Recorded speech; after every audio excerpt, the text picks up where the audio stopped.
Welcome back. It's Sports This Morning. We're broadcasting live from Channels TV Sports Center in Lagos, Nigeria. Time to bring you into all of what we're doing this morning on the program. I'm so certain that you are talking about something very interesting, exciting, engaging from your action-packed world of sports. Talk to us on Twitter. We're Channels_Sports, Facebook Channels-Sports, email sportsthismorning@channelstv.com. That's the feedback mechanism that you can use to be part of the show this morning. Talk to us and we will tell the world your views as regards all that is happening in your world of sports. In Nigeria, we just 37 days to the start of the 2016 Rio Olympics. The Ministry of Sport, they are assuring the country that, look, we're going to have a better performance than we did in 2012. And Cecilia says that 2012, we had better preparations than what it is today. So I don't know, how do they want to do that magic?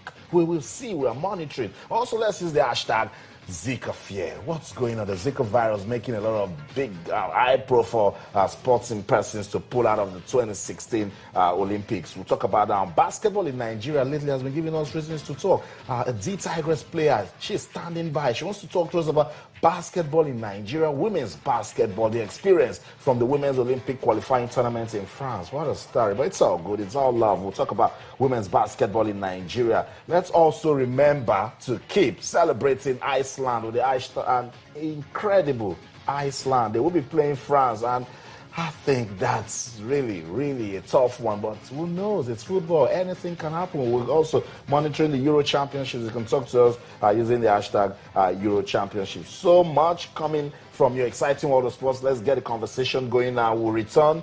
We left Argentina where everyone is saying, please, Messi, don't go in Chile. They're celebrating. Thank you for coming back home with the trophy again. I mean, it's wonderful. Incredible stuff. I mean, incredible story for Chile because, you know, they waited 100 years to win the first one. Yeah. Now, I mean, the that second was one followed, less than 1 year. Yeah, amazing. Congratulations to Chile. The players arriving there at the airport, of course, the fans were actually waiting for them to come in. They couldn't wait. They've been waiting and waiting just to see how they will, you know, celebrate this time around. The other time it was at home, so it was kind of easy.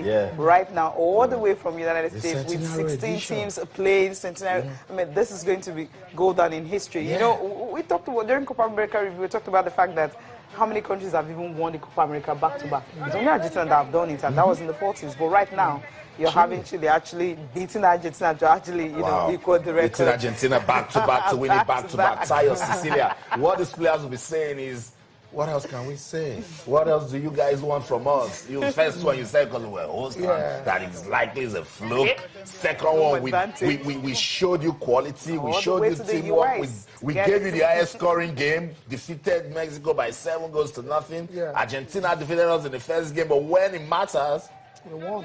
Yeah, exactly. And, so a bit of a low-profile return. I imagine there's still going to be a trophy parade where proper celebrations will happen surely. And you know, at this stage you're just chilling because you know the entire country. I mean, so you're just chilling. You know, it's not a rush at this stage. You know, don't they know we're around? Let's just wait. So that's what it takes to be champions. That's what it takes to prepare well. That's what it takes to, you know, sustain the momentum. That's what we keep saying. They won last year. A lot of people said they went to work. Even when they lost their coach, they knew what they were doing. It was a good transition. I was going to come there. I mean, when they lost Jorge Sampaoli, we thought, okay, what have they done here? These guys are stupid. No, but then now, shout out to the new coach and Juan Antonio Pizzi, you know, for leading them to another Copa America. That's what it is. And see what that has done. Sampaoli led them to their first ever victory, and now he's going to Sevilla. That's what success does for you. Now he's going to Sevilla, yes. You see, that's the story. It's going to Sevilla to win the Europa. That's what he said. It's going to Sevilla to win the Europa Sevilla League. That's not a challenge to me.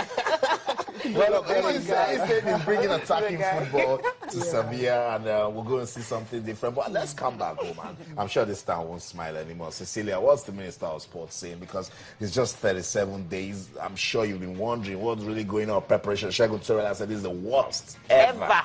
I mean, who else can actually say that? Because he has actually been to 7. I mean, this will be his 7th Olympics. He has been to 6, and he had better preparations, you know, before now. Now, the minister says, look, okay, we understand what happened in London and all that. This time around, we want to erase all what happened and see how they can actually get at least something out of Rio Games. But if you look at the things on ground, you would say, okay, maybe we're just going there to complete the numbers, participate, and come back home. But he's optimistic that, hey, look, we can actually get something out of that. Let me also talk about the under-17 girls and all that. I mean, the visa issue, the issue with NAPTIV, the issue with Spanish embassy. Who is lying? Who is telling us the truth? But it seems that, hey, the truth is actually coming from the MBBF. They're actually the ones who said the truth, because the minister actually had to investigate some of the issues himself, and he came up with some findings which most of us are really not happy about. Let's listen to him talking about Rio and, of course, the under-17 basketball team that were denied visa to Spain. We have been able to brush the plans up, to step them up so that they can give us advantage above our outing, the abysmal outing in England in 2012. This has taken us to over 74 athletes now qualifying in 8 athletics events. We decided to narrow the scope of participation from the broad-based approach of going for everything and coming home with nothing. So we're only interested in 8 events. The athletes presently now have finished their camping here in Abuja and Lagos. The next stage is where they will now have to go on competition across the globe to meet their prospective athletes so that they can familiarize themselves with those they are going to meet in the finals in Rio. So for us, we are at least at this stage satisfied with the level of preparation. We have some challenges with paucity of funds, and we are pressing buttons to get attention of the president so that we can have funds to proceed from here to the next stage. The reasons given by the Embassy of Spain is that, one, the letter signed requesting for visa and forwarding the names was signed by a dead person. And I had to, in my office today, invite the author of the letter to come to my office, and he's a living person. The second reason was that the list sent was padded, and that there was an attempt to smuggle some people and traffic them across the border. The list that was brought to me today, which I still have it here, is made up of a team of 12 and 7 officials. And these were the people that went to Madagascar for competition. So there was nothing like padding in it. The last reason was that it was out of time, or it was brought in short notice. This one, too, did not stand the test of the investigation I did. And that is why we have protested officially to the embassy and has written the International Federation the treatment given to us. I guessed it will not take too long. We still insist on getting visa from Spain for our athletes to go and participate, because if we allow this to go on, then we are opening the gates for other countries to use this technique of disqualifying Nigeria when they feel, oh, we are going to be a threat in any international participation.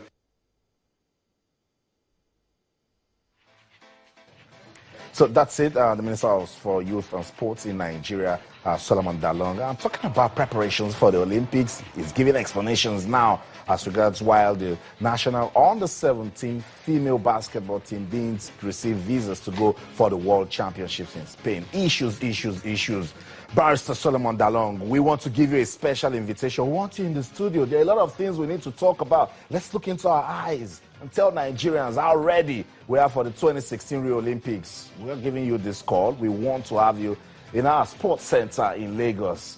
Come around. Let's talk. Let's talk about sports in Nigeria. So much issues that we need, to deal with. Let's come back home now. We told you basketball in Nigeria has been giving us reasons to talk to the Tigers, the men's national team. They've qualified for the Olympics. Kudos to them. They won the 2015 Afro-Basket Championships in Tunisia. The ladies, they did all they could, but it was an unfortunate situation for them. They ended up winning bronze at the female Afro-Basket. They went to the Olympics qualifying tournaments in France, you saw it. You saw it. Against Belarus wasn't a good one, but against Korea, we saw a miracle happen. They won Korea, but they couldn't even pick a ticket to the Olympics. The under-17 also giving us results to basketball has been busy.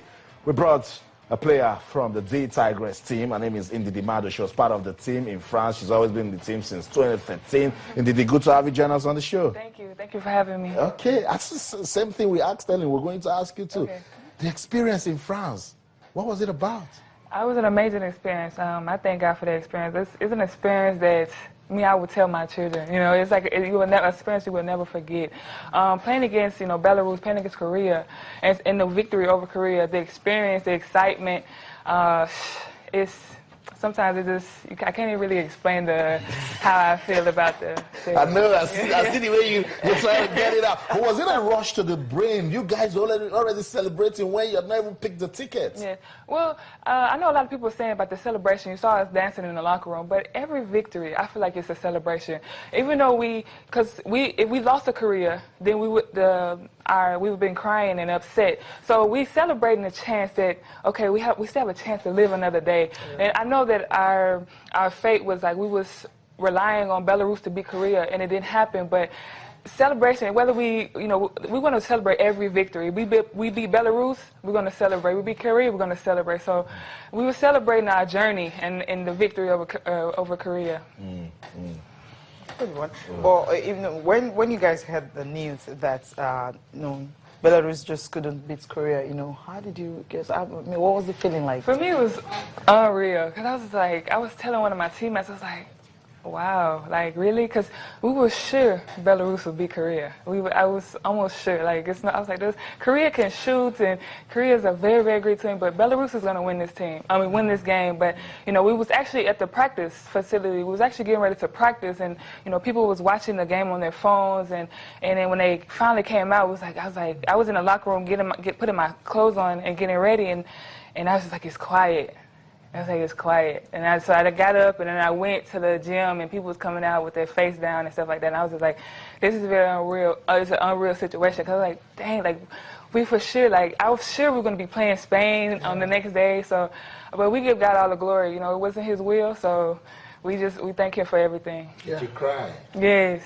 Yes, I did.